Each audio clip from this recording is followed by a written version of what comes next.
Hi seamstress, welcome back to my channel. In today's video we shall be drafting a pattern for this gorgeous vintage dress. Let's get started.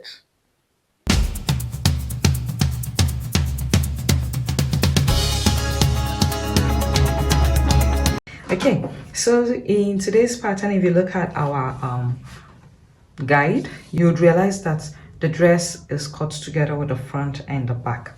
For our back neckline, we're going to leave it as it is. Our front neckline, we're also going to leave it as it is, except we might be willing to create an illusion, in which case we just go ahead and draw a V neckline for our front bodice. So we're just going to go ahead and do something like this. You can cut it separately, then go ahead with your illusion, or you can just leave it like this, and then at the time of designing, you use decorative design to finish off the neckline around this area.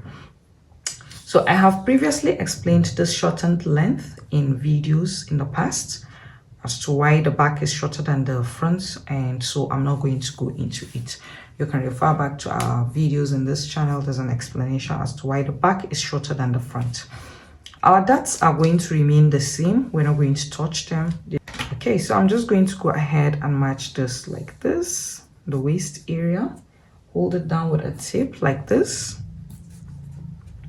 Then go on ahead and continue drafting.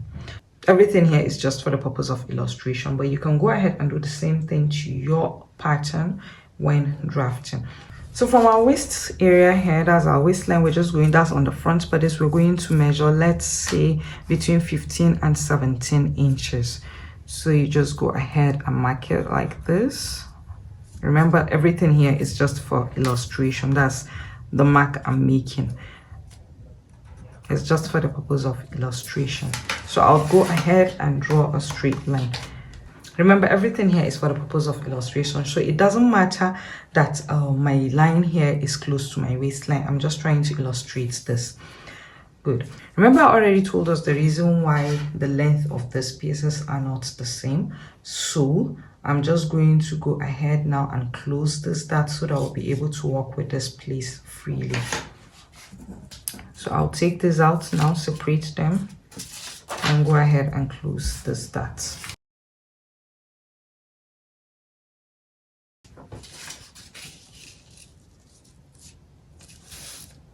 So here it is. I have gone ahead and closed this dart at this area, and this is what we have. So I'm going to go ahead now and still hold the pieces together with a tip, then continue working. So I've already drawn my guideline. Next thing I'm going to do is just go ahead and create a curve from this point here to this point. I will determine how long I want the curve to be, and it depends largely on my dress. If you want a long dress, that's a floor length dress, you determine how high you want the flat begin. So I'm just going to go on ahead and make a measurement here, mark it, then go ahead and implement the measurements to this other side.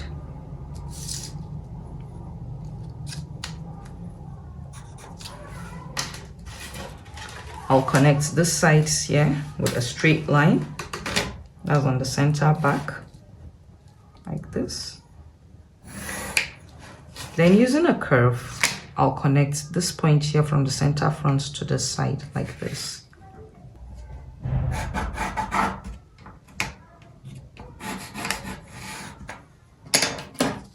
And this is what we have. So I'm just going to go ahead and use a clear tape to hold this place together. Using my scissors now, I'm just going to go on ahead and do something like this.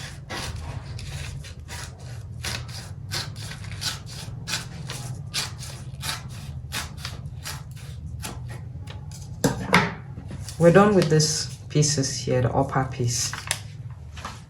We're not going to continue working with this. We'll go ahead now and create slash lines.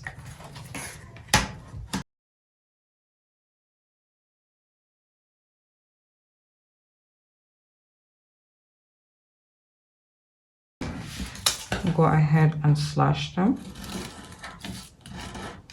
When slashing, please do not slash completely off. This is what we want. So we'll do the same thing to all of this.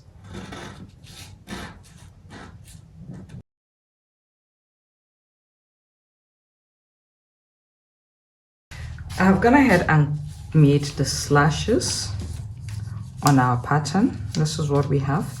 This here is our center front, CF, and this is CB, center back. So what we're going to do now is just to go ahead and create a flare with this piece here. And the reason why I slashed is so that when we're creating the flare, everything is going to open up freely without hindrance. So before we go ahead and start creating our flare, we're just going to take an entire measurement of this.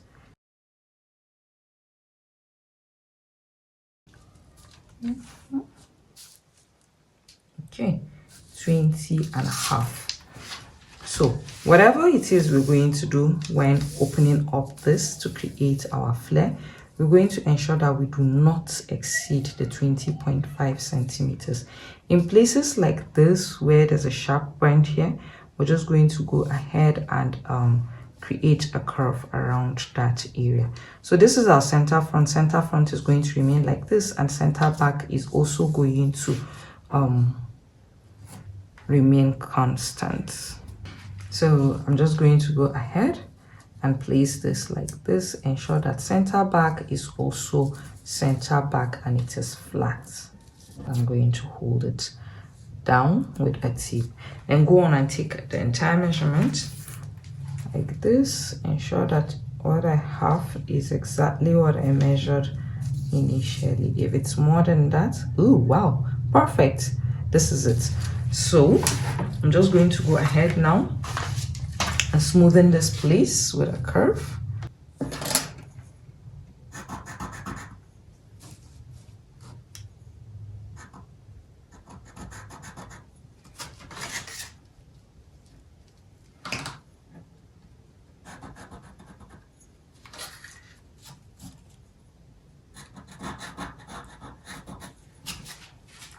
I'll go on it and measure it again.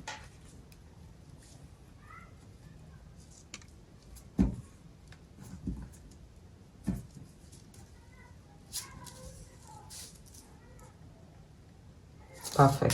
So I'm going to go ahead and also follow this like this using freehand.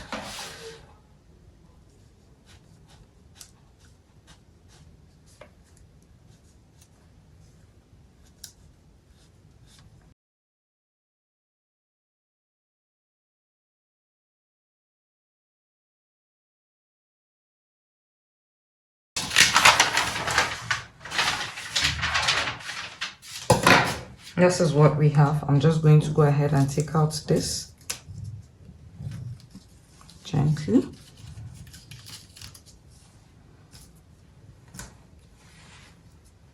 Go on and label here CF and here CB. This is interesting. So you bring this back here and then you attach your center front like this.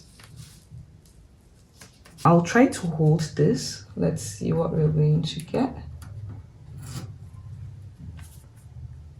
Before you attach the lower part to the upper part, ensure that you have already cut your fabric, your pattern, on your fabric, and stitched these two together at the sides.